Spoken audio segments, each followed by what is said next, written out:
You just can't trust him. They try and get rid of me unless you're armed. The Colony, Fridays at 10 on Viasat History.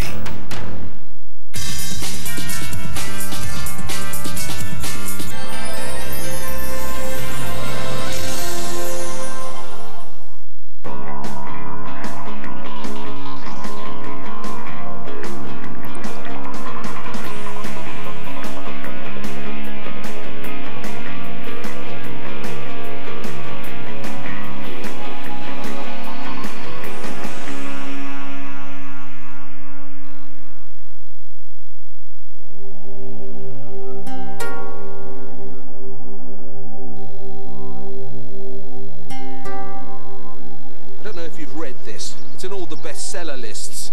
Don't bother if you haven't. It's so silly.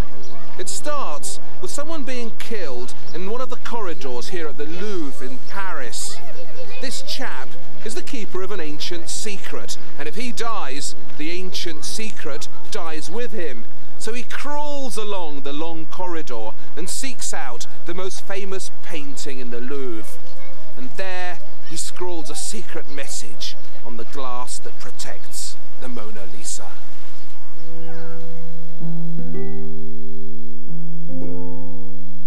Now, the Mona Lisa has long been a magnet for mystery addicts and fruitcakes. You want mysteries? She's got loads of them. The mystery of her elusive identity, the mystery of her elusive smile.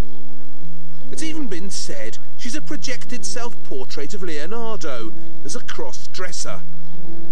Even her eyebrows are mysterious. Why hasn't she got any?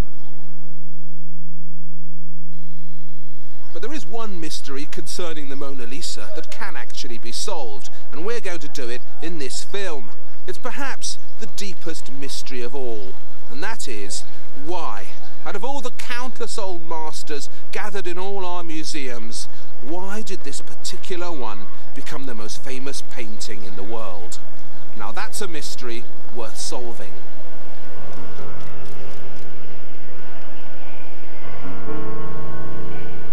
The Mona Lisa is 500 years old. She was painted in Florence in around 1503. In Paris, they've recently been celebrating her birthday. 500 years old. It's a good age. But the first thing to grasp about the Mona Lisa's ridiculous fame is that it's rather new. For 300 years after she was painted, the Mona Lisa was almost entirely unknown. Just a handful of people in history had ever seen her or even heard of her. She only started to become famous about 150 years ago, and really, really famous, this famous, in the 20th century. So her fame is rather new. So, by the way, is the fame of her creator, Leonardo da Vinci. Today we think of Leonardo as the greatest genius of the Renaissance. Scientist, mathematician, anatomist. The man who not only painted the Mona Lisa, but who also invented flying machines, submarines, and bicycles. And it's just not true. I'm not saying that Leonardo didn't vaguely imagine some of those things, but I am saying that he never actually built any of them. Leonardo almost discovered lots of things, but only almost. His tragedy is that he never went the final mile, the bit that counts. Well, Leonardo was not that celebrated. One of the problems is that Leonardo did not paint very much. Whereas Raphael was on a production line, one after the other. Michelangelo did the whole ceiling, after all, on walls of the Sistine Chapel. I mean, huge project in 4 years, which is what apparently it took Leonardo to paint this tiny portrait. So if you wanted lots of work, you're not going to ask him. You know that famous drawing that people always say is him, of the old man with the big biblical beard and the all-seeing eyes? Well, there's no actual evidence. It's Leonardo, just our wishful thinking, because this old man with the big beard reminds us of some great biblical leader, doesn't he? muses, perhaps, or even God. So the next thing to get clear in our minds is that Leonardo da Vinci is chiefly, like this, a work of fiction. And before we tiptoe any further into the conceptual quagmire that is the mystery of the Mona Lisa, I think we need to find out a tad more about the real Leonardo.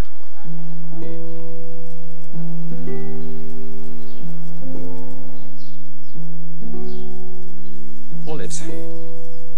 They're everywhere on this hill. In fact, just about the only thing that's up here is olive groves. We're about 2 kilometers out of Vinci, little Tuscan town of Vinci, a place called Anciano. It's about 20 miles out of Florence. And this simple little Tuscan hill house is the house in which Leonardo da Vinci was born in 1452. His father was a notary, a lawyer, called Ser Piero da Vinci, and his mother, all we know about her is that she was called Caterina, and Leonardo was their illegitimate son. Leonardo's father bought this house from the friars that used to own it. He was working for them as a lawyer, and it's hardly changed since then.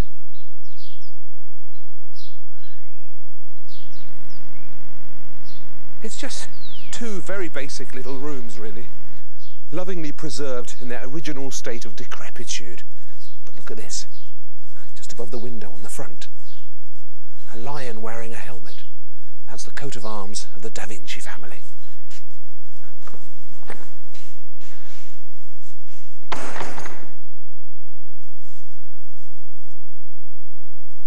Original fireplace.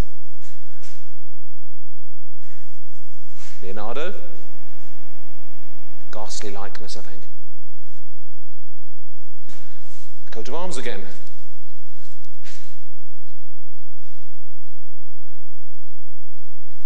It's rather spooky feeling, actually. It's such a humble place for such a big brain to have been born. Leonardo's artistic career is so frustrating. He's always starting things and never finishing them. He spent the first 30 years of his life in Florence, yet all he had to show for all this time was a couple of pictures.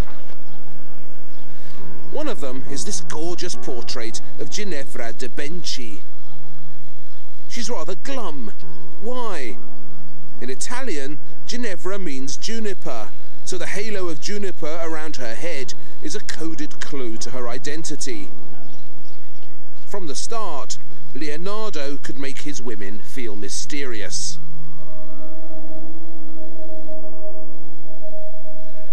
Here's an early Madonna and Child that hangs in the Hermitage in Russia.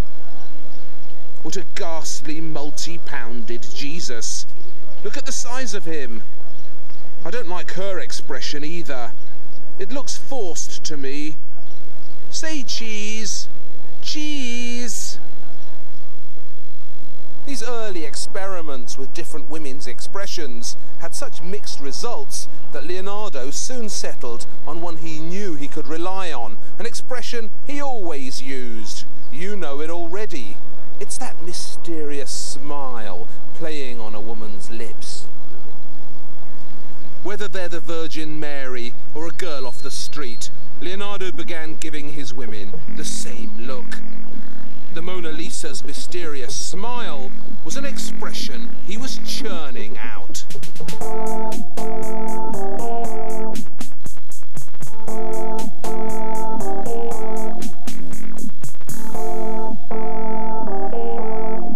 For the next 20 years, Leonardo worked in Milan as the in-house genius for the local dukes, starting lots of things, finishing none of them, except this. The Last Supper, the famous masterpiece that's been falling off the wall ever since he painted it, because the technique he used was so lousy. After 20 years in Milan, he returned to Florence. He was already in his 50s when a commission came his way that would finally lead to his most famous achievement. A portrait of a plumpish Florentine merchant's wife named Lisa Gherardini. There are lots of extraordinary surprises in the story of the Mona Lisa, but perhaps the earliest of them is that story begins here, in this grim little Florentine street called the Via della Stufa. Now, this is the street in which Lisa Gherardini, who is traditionally thought to have been the Florentine lady who posed for the Mona Lisa, actually lived. She was married to a Florentine cloth merchant called Francesco del Giaconde, and that explains why in France she's known as La Gioconde, why in Italy they call her La Gioconda, and why, rather confusingly, the rest of us call her Mona Lisa, Madonna Lisa. It's what everybody would have said to her. Madonna Lisa becomes Mona Lisa. Thus, in this grim little Florentine street, populated these days chiefly by Florentine lowlife, the great legend of the Mona Lisa was born.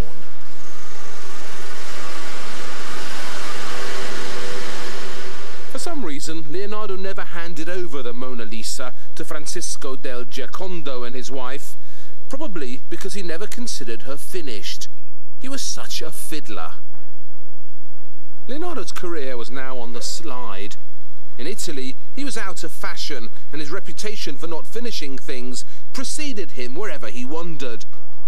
Internationally, what fame he had was due entirely to his much-copied comic grotesques of ugly old men and big-nosed Jews. They're rather racist, really. It was the French king Francois I who saved Leonardo by taking him in when no one else would have him. Francois invited the 64-year-old multitasker to work for him in France in this chateau at Amboise on the Loire. Leonardo brought the Mona Lisa with him and no doubt fiddled with her some more. When he died here 3 years later, in 1519, the Mona Lisa entered the French royal collection and to all intents and purposes disappeared for 300 years. And then the first great break for the Mona Lisa, the first great career move, as I would put it, the French Revolution. What the French Revolution does, apart from minor things like abolishing the monarchy and so on, is to transform the Louvre into a museum. So at least she's now gone from, you know, semi-obscurity to a proper place. Another thing is Napoleon. Napoleon took a shine to many women, and one of these was Mona Lisa, and indeed for, I think, 4 years, the Mona Lisa was removed from public viewing and was in Napoleon's bedroom. And then it was put back in the Louvre, and has remained there ever since. You know, before Napoleon carried the Mona Lisa away to his bedroom, hardly anyone had seen her, and no one thought of her as this figure of mystery and allure. She was a portrait by Leonardo, and that's it. But now that she was in the Louvre, and the Louvre was open to the public, she was ready to fall into the clutches of the public imagination. And so her ludicrous journey to global fame could finally begin. Hang on to your hats, because we're taking you on it. When we left you, the Mona Lisa had just got to the Louvre, and people could finally see what she looked like. They liked what they saw, but had trouble agreeing on what it was. Then, as now, everyone found something different in the Mona Lisa. In the middle of the 19th century, some intellectuals and writers begin to discuss the Mona Lisa as the most formidable example of the femme fatale. This is when the smile becomes mysterious and enigmatic. There is no mention of an enigmatic smile with the Mona Lisa. I mean, basically, until about 1850, Mona Lisa is a cheerful housewife. From 1850 onwards, she is a castrating female.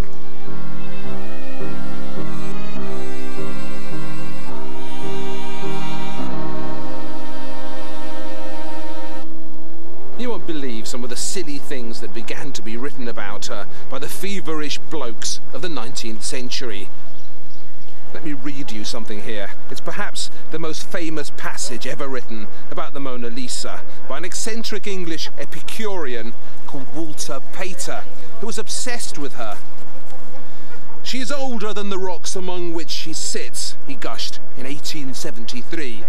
"Like the vampire, she's been dead many times and learned the secrets of the grave and been a diver in deep seas." It just goes on and on. I mean, this isn't art history, this is stalking. The Mona Lisa had begun to drive men mad. Thus the Mona Lisa entered the creative imagination of the 19th century, where she would have stayed famous among writers and art critics, and that's about it. If something else hadn't happened, something sensational, something that turned her into a public celebrity. Well, of course, you needed an event, you needed a photo opportunity, and that occurred in the shape of an Italian workman, Vincenzo Perugia, who stole the painting in August 1911 and kept it for 2 years in his bedsit not far from the Louvre, near the stove. The Mona Lisa is a piece of wood, so you can imagine the possibility, the terrible possibilities. And that made the world press.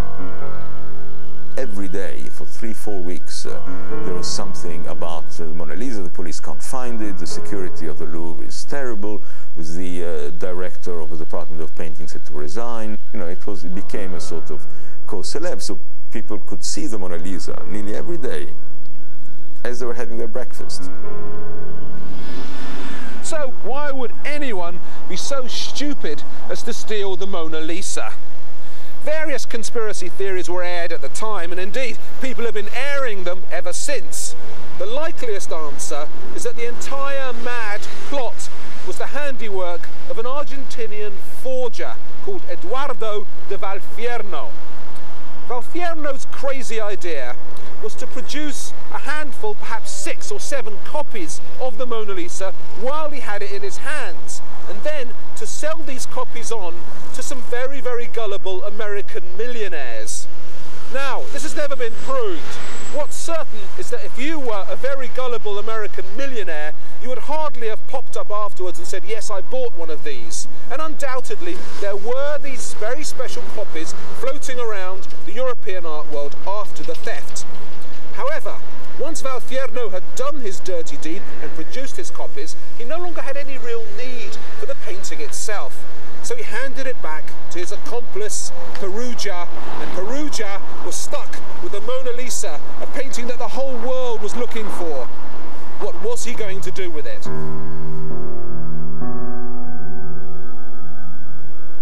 Perugia must have realised that the painting was far too hot to do anything with in France.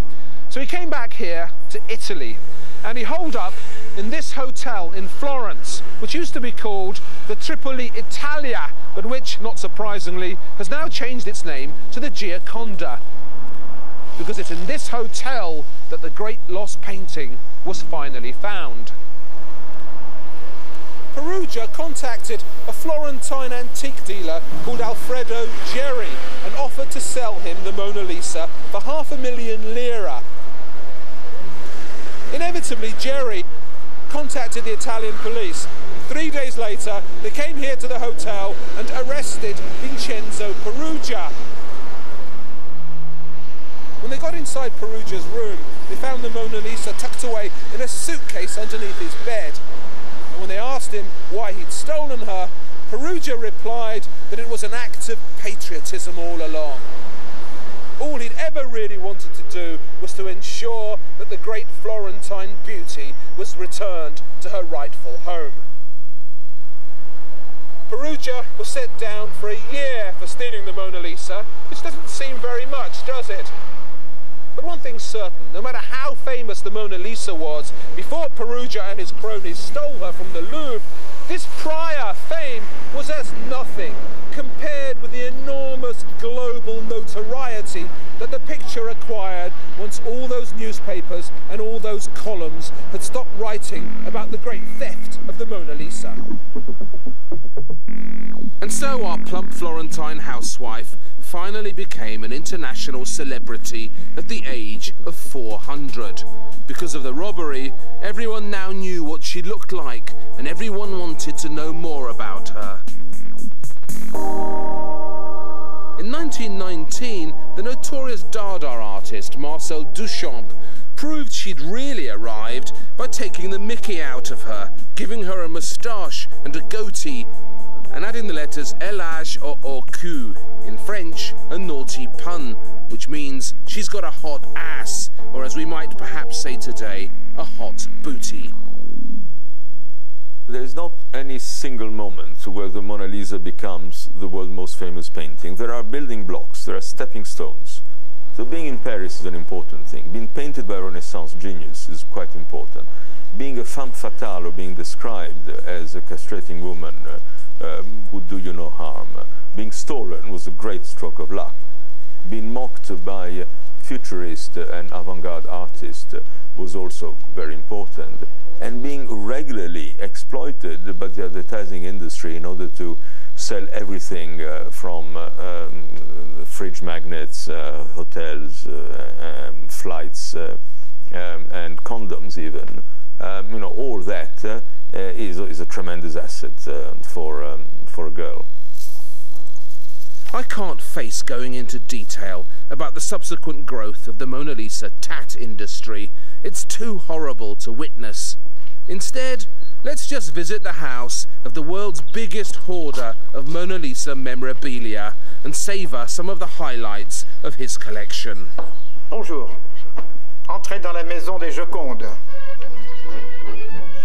My house has become somewhat of a Mona Lisa museum, a shrine if you like.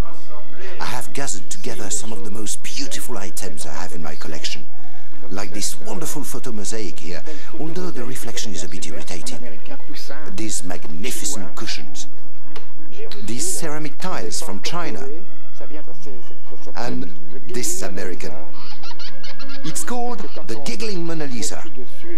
And this Persian rug. It's a bit amateurish, but still, it's magnificent. And this is something I made myself. It's based on William Tell, but as you can see, the arrow has missed its target. Once you're famous for being famous, all you can really do is become more famous still. It's the golden rule of modern celebrity. And the case of Lisa Gherardini proves it so clearly. So that's cleared up the mystery of how the Mona Lisa got famous. What it doesn't explain is how she ever managed to be obscure in the first place. How can a painting as wonderful as this ever be obscure? Go on, forget everything you've ever heard about her. Forget the teacups and the posters. Just go and look at her properly. You'll enjoy it. There are a million stories in the world of art. This has been just one of them.